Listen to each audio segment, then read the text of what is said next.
जब चुनाव का टाइम आएगा तो आउज़ बिल्लाहि मिनश शैतानिर रजीम बिस्मिल्लाहिर्रहमानिर्रहीम। ईमान वालों, एक सफ़ पर आ जाओ। 85% जो वोट हैं आप लेंगे पसमानदा मुसलमानों की, लेकिन अगर हिस्सेदारी की बात होगी तो पसमानदा मुसलमानों के लिए आपके पास कोई जगह नहीं है। ये आपकी इंसाफ करने वाली सच्चाई है। आप कहते हैं कि सारे मुसलमान एक हो जाओ, बीजेपी तुम्हारा दुश्मन है। बीजेपी कहाँ से दुश्मन हो गया मुसलमानों का? कब से दुश्मन होगी बीजेपी? अगर ऐसा होता तो किसानों के लिए जो सम्मान निधि योजना के तहत जो राशि मिलती है, मुसलमानों को सिर्फ 500 मिलता, गैर मुस्लिम को 2000 मिलता।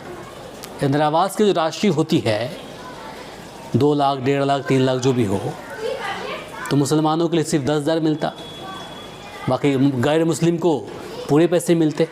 कभी गरीब मुस्लिम के यहाँ जाके मिलते हैं। अख्तरुल ईमान साहब आपके नेता हैं, असदुद्दीन ओवैसी जो रईस ख़ानदान से हैं, नवाब ख़ानदान से हैं, कभी गरीबों की झुग्गी झोपड़ी जाके मिलते हैं। अजान से दिक्कत इनको हो रही है, इनको दिक्कत मुसलमानों के रहन सहन से, खान पान से हो रही है। आप देख रहे हैं VR न्यूज़, एक नज़र सच्चाई की ओर। सबसे पहले इस पोस्ट को देखिए, पढ़िए और फिर सोचिए कि इसमें कहा क्या जा रहा है। पढ़ लिया आपने, लेकिन आगे बढ़ने से पहले मैं अपना परिचय दे दूं। नमस्कार, सलाम, सत श्री अकाल, जोहार। मेरा नाम है इमरान और आप देख रहे हैं VR न्यूज़ का खास शो ज़मीनी रिपोर्टर। यह है बिहार प्रदेश के AIMIM अध्यक्ष यानी ऑल इंडिया मजलिस इत्तेहादुल मुस्लिमीन, जो महज मुसलमानों के रहमो करम पर 7 सितंबर 2023 को राष्ट्रीय पार्टी बनी है, उसके बिहार प्रदेश अध्यक्ष और विधायक अख्तरुल ईमान साहब जी फरमा रहे हैं कि हमारी मजहबी परंपराएं ठीक नहीं है, अजान की आवाज़ ऊंची नहीं होनी चाहिए और मुसलमानों के रहन सहन व खान पान में बदलाव की ज़रूरत है। अब मेरा सवाल यह है कि अख्तरुल ईमान कब से भारतीय मुसलमानों के रहनुमा बन गए? कहीं इन्हें गलत फहमी तो नहीं हो गया कि मुसलमानों की भावनाओं के साथ खेलकर बीजेपी से डराकर कुछ राज्यों में सीट क्या जीत गए? इन्हें लगने लगा कि हम भाई मुसलमानों के रहनुमा बन गए। ऐसा तो नहीं, ये सब वाई कैटेगरी सुरक्षा का असर है, जहाँ हिंदी में एक बहुत बड़ा कहावत है कि कुत्ते को घी हजम नहीं होता। इसका अर्थ होता है कि अगर इंसान को उसकी औकात से ज़्यादा सम्मान मिल जाए तो वे बौखला जाते हैं। अगर ऐसा नहीं है तो मेरा सीधा सवाल है कि आखिर आप होते कौन है यह तय करने वाले? जिस समाज के वोट से आप विधायक बने, उसी समाज को नसीहत देने लगे, और वह भी ऐसे लहजे में जैसे आपको कोई नैतिक या संवैधानिक ठेका मिला हो। स्टेज पर मजहबी आयत से शुरुआत करते हैं, अस्सलामु अलैकुम वरहमतुल्लाहि वबरकातुहू, औज़ु बिल्लाहि मिनश शैतानिर रजीम, बिस्मिल्लाहिर्रहमानिर्रहीम पढ़कर मुसलमानों की भावनाओं के साथ खेलकर यह विरोधाभास अब आपसे छुप नहीं रहा है। कुछ लोग भ्रम में हैं कि कुछ सीटें जीत लेने से पूरे समाज का वे लोग रहनुमा बन जाते हैं, जबकि अधिकतर लोग यही कहते हैं कि AIMIM नेता बीजेपी से डराकर मुसलमानों को एक होने को कहते हैं और मासूम मुस्लिम समाज वोट देने को इन्हें तैयार हो जाते हैं। और जब यही काम बीजेपी करती है तो ये लोग अपना दोहरे चरित्र दिखाते हुए बीजेपी को गलत ठहराते हैं। जब आप मुसलमानों को बीजेपी से डराकर एक होने के लिए कहते हैं, तो अगर बीजेपी मुसलमानों से डराकर हिंदू समाज को एक होने के लिए कहती है तो क्या इसमें गलत क्या है? अगर ये सब कुछ कहते हैं तो इंसाफ भी तो करती है। उनकी पार्टी में सभी वर्गों को मौका मिलता है, लेकिन आपकी पार्टी में क्या? कहते हैं कि मुसलमानों में कोई जात पात नहीं होता, सारे एक कलमा के मानने वाले होते हैं। मैं भी मानता हूँ, इसमें कोई शक नहीं है, लेकिन यहाँ तो राजनीति और फ़ायदे की बात हो रही है। आप वोट लेंगे पसमानदा मुसलमानों से, जिनकी संख्या प्रत्येक विधानसभा में लगभग 80% से अधिक है, और जितने भी लाभ मिले वो 20% वाले को। यही है आपका फ़ैसला, यही है आपका इंसाफ। और कहते हैं कि हम एक समान इज्जत देते हैं। मैं कोई हवाई बात नहीं कर रहा हूँ। इस लिस्ट को देखिए, आपको इसकी सच्चाई दिख जाएगी। इस लिस्ट को मैं साइड में दे रहा हूँ, आप भी पढ़िए और मैं भी पढ़ता हूँ। AIMIM जो पार्टी है, ऑल इंडिया मजलिस इत्तेहादुल मुस्लिमीन, ये पार्टी के राष्ट्रीय अध्यक्ष हैं असदुद्दीन ओवैसी, हैदराबाद के सांसद हैं। असदुद्दीन ओवैसी साहब हैं, इनको लेकर कहा जा रहा है कि इनके जो पूर्वज थे वे ब्राह्मण थे। ब्राह्मण जब मुस्लिम में कन्वर्ट होता है तो वे तो सैयद बनते हैं या फिर शेख। आगे बढ़ते हैं। राष्ट्रीय महासचिव सैयद अहमद पाशा कादरी, राष्ट्रीय महासचिव MM के सैयद। राष्ट्रीय प्रवक्ता वारिस पठान, राष्ट्रीय प्रवक्ता दूसरा आसिम वकार सैयद हैं। आगे बढ़ते हैं। तेलंगाना विधानसभा में नेता दल दल के नेता जो हैं वे हैं इनके जो भाई हैं अकबरुद्दीन ओवैसी, वो भी हैं। आगे बढ़ते हैं। कर्नाटक के जो प्रदेश अध्यक्ष है वो हैं उस्मान गनी हमनावादी। इससे आगे बढ़ते हैं। तमिलनाडु प्रदेश अध्यक्ष अब्दुल रहीम खान। आगे बढ़ते हैं। गुजरात प्रदेश अध्यक्ष सबीर भाई काबिलवाला। आगे बढ़ते हैं। जो महाराष्ट्र के प्रदेश अध्यक्ष हैं ये है इम्तियाज़ जलील, सैयद इम्तियाज़ जलील। आगे बढ़ते हैं। झारखंड के प्रदेश अध्यक्ष मोहम्मद शाकिर अंसारी। इससे आगे बढ़ते हैं।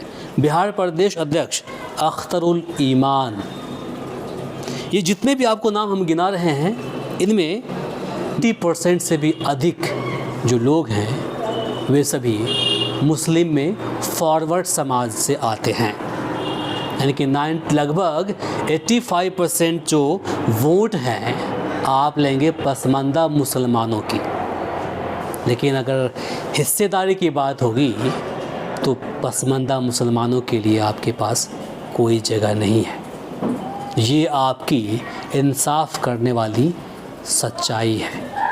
और आप कहते हैं कि सारे मुसलमान एक हो जाओ, बीजेपी तुम्हारा दुश्मन है। बीजेपी कहाँ से दुश्मन हो गया मुसलमानों का? कब से दुश्मन होगी बीजेपी? अगर ऐसा होता तो किसानों के लिए जो सम्मान निधि योजना के तहत जो राशि मिलती है, मुसलमानों को सिर्फ 500 मिलता, गैर मुस्लिम को 2000 मिलता। इंदिरा आवास की जो राशि होती है 2 लाख, 1.5 लाख, 3 लाख जो भी हो, तो मुसलमानों के लिए सिर्फ 10,000 मिलता, बाकी गैर मुस्लिम को पूरे पैसे मिलते। राशन कार्ड के लिए जो अनाज मिलता है 5 किलो, तो मुसलमानों को 5 किलो नहीं मिलता, गैर मुस्लिम के लिए 5 किलो होता।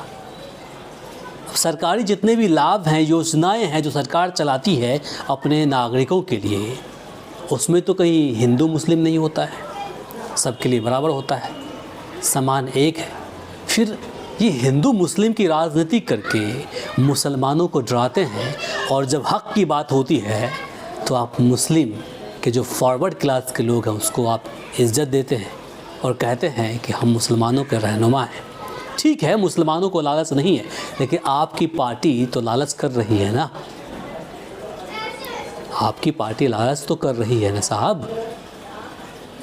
इतना ही नहीं, अब अख्तरुल ईमान साहब की जो भाषा है वो कब से बदलने लगी, इसे लेकर भी कुछ हम बात कर लेते हैं। थोड़े दिनों पहले इनके ऊपर जो सुरक्षा है उसको लेकर के आशंका जताई गृह मंत्रालय ने बिहार सरकार की।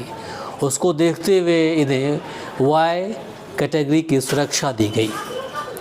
8 से 11 जो जवान हैं इनकी सुरक्षा में तैनात रहेंगे, कोई दिक्कत नहीं है। लेकिन उसका मिलते ही कुछ ही दिनों के अंदर इसकी भाषा बदल गई कि अज़ान से दिक्कत इनको हो रही है। इनको दिक्कत मुसलमानों के रहन सहन से, खान पान से हो रही है। कभी गरीबों के पास आप जाके मिलते हैं, कभी गरीब मुस्लिम के यहाँ जाके मिलते हैं। अख्तरुल ईमान साहब आपके नेता हैं, असदुद्दीन ओवैसी जो रईस ख़ानदान से हैं, नवाब ख़ानदान से हैं, कभी गरीबों की झुग्गी झोपड़ी जाके मिलते हैं, पूछते हैं कि उनकी क्या कैसी ज़िंदगी है, कैसे वो लोग ज़िंदगी जीते हैं? नहीं पूछेंगे। लेकिन जब चुनाव का टाइम आएगा तो आउज़ बिल्लाहि मिनश शैतानिर रजीम बिस्मिल्लाहिर रहमानिर रहीम अल्हम्दुलिल्लाहि रब्बिल आलमीन अर्रहमानिर रहीम मालिक यौमिद्दीन इय्याका नअबुदु व इय्याका नस्तईन इहदिना सिरातल मुस्तकीम सिरातल लज़ीना अनअमत अलैहिम गैरिल मग़ज़ूबि अलैहिम वलद्दाल्लीन। ईमान वालों, एक सफ़ पर आ जाओ। यही है दोहरा चरित्र, राजनीति। और आप सवाल दूसरी पार्टी पर उठाते हैं। आगे बढ़ते हैं। अख्तरुल ईमान साहब को लेकर सोशल मीडिया पर लोग तरह तरह की कमेंट कर रहे हैं। जाहिर सी बात है, इस प्रकार से मुंबई के बीएमसी चुनाव में AIMIM ने परफॉर्मेंस दिखाया, बिहार में भी विधानसभा चुनाव में दिखाया। उसको देखते हुए आजकल बीजेपी, हम स्ट्रेट फॉरवर्ड बात कर रहे हैं, कुछ ज़्यादा ही उस पर मेहरबान है। आगे चुनाव पश्चिम बंगाल में है, इन सभी को वहाँ भी तो उतरना पड़ेगा। सारी चीज़ें हैं। लेकिन कुछ भी हो, जहाँ भी इनकी पार्टी जीतती है, आंकड़े कहते हैं कि लगभग 90% से भी अधिक वोट मुसलमानों को पड़ा है। इसके बाद सवालात कई सारे हैं। 2023 में AIMIM राष्ट्रीय पार्टी बनी है। पहले क्षेत्रीय पार्टी थी। 1927 के आसपास इनकी पार्टी की शुरुआत हुई है। लेकिन 23 में आकर के इनको राष्ट्रीय पार्टी का दर्जा मिला। Indian national Congress 1951, Samajwadi party 1996, राष्ट्रीय Janata Dal RJD 2000, Bahujan Samaj party 2003, NCP nationalist Congress party 1999, Janata Dal United 2003, आम आदमी पार्टी 2014 और LJP। तो जितनी पार्टियां हैं सभी को बहुत पहले ही राष्ट्रीय पार्टी का दर्जा मिल गया है। बावजूद इनके जो प्रदेश अध्यक्ष साहब हैं उनको वाई कैटेगरी की सुरक्षा नहीं मिली है। लेकिन साहब अख्तरुल ईमान साहब को ना X सीधे वाई, यानी कि बिहार के जो नेता प्रतिपक्ष तेजस्वी यादव है उनसे एक पायदान नीचे, उनको Y+ है, इनको Y। बाकी इसे लेकर आप क्या सोचते हैं कमेंट बॉक्स में लिखकर अपनी राय ज़रूर दें। इस वीडियो को अधिक से अधिक शेयर करें ताकि अन्य लोगों तक पहुंच पाए। लेकिन जाने से पहले मैं उस जो सवाल है उसको मैं पूरा कर देता हूं। इनफैक्ट मैं जवाब देता हूं।